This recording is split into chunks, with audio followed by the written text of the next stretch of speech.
Here we go again, some more fractions and percent and proportions, and this gets us into stuff called ratios. What's going on here? This is 4.11, expressing a quantity as a proportion, which sounds complicated, but shouldn't be too complicated. Let's have a look at what I've got on my book. Is it getting any neater? Don't know. Expressing a quantity as a proportion for 4.11. Key ideas from this section come from the book. Just show you those down here on page 232. These are the key ideas. I'm going to go through each one of these as a 1, 2 and 3. So let's have a look on my book again. Key idea, and I'm calling it number 1. That's the top one in that blue section. Make one quantity a fraction of the other. And what we're going to do, we've been doing fractions a fair bit. So we've got the vinculum there, we've got a top number and a bottom number. And one of my examples is going to be this one. It is, I have 10 pink jelly beans out of 18 jelly beans. Okay, that's great. So I have 10 pink jelly beans. That's the number that I've got out of how many? 18. That's it. It's as far as you get. My next little example, I scored 16 out of 20 on my spelling test. So I got 16 out of the total that was 20. And that is it. That's the key idea, that one, which is about making one quantity, one amount, a fraction of the other. So put the amount on top of the whole total that you might have. Let's next have a look at key idea 2 that I've got. Key idea 2. Express or show one quantity as a percent of another quantity. And we're going to keep going with my jelly beans and things because I have 10 pink jelly beans and the total is 18.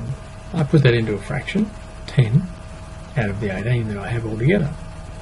Now I'm doing something we've already done before, using this 100% or turn into a fraction 100 over 1, and then I'll work that out. So my calculation, and I do lots of simplifying here when I can. I can simplify these two, one top and one bottom, or I can simplify these two, one top and one bottom. I'm going to do these here and divide this by 2, gives me 5. Divide this by 2, gives me 6. That's as far, sorry, get it right, 9. 5 over 9 to simplify there. Now that's all I can do, so I'm going to then do my multiplying. 5 times 100, 500. 9 times 1 is 9.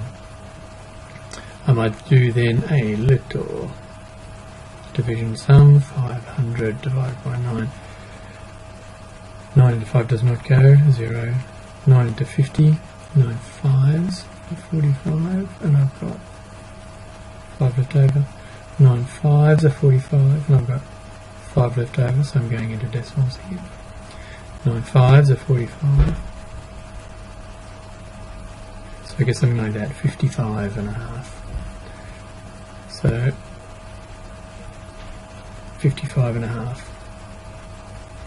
55.5%. I would keep going in there. My next part down here is, let's have a look, my spelling that I had before. I got 16 out of 20 spelling. I put it in the fraction form. 16 out of the whole thing that I could get, 20. I'm timesing it by 100 because I want to turn it into a percent. Do lots of simplifying here. There's lots I could do with simplifying. I could do this top one and the bottom one, but I'm going to do this bottom one and this top one because it goes like this. 20 into 20 goes 1. 20 into 100 goes 5. I'm only left with 1s on the bottom, making it much simpler. Now I can do my multiplying. The bottom's very easy. 1 times 1 is 1. 16 times 5. 5 6s are 30. 5 1s are 5 and 3 is 80. 80 over 1, well, that equals 80. Therefore 80%. On my spelling test where I got 16 out of 20, I scored 80% on that spelling test. So that's really important. and quite an easy thing to do. It's something you've already done before. I'm going to stop there and give my other key idea number 3 on another little video.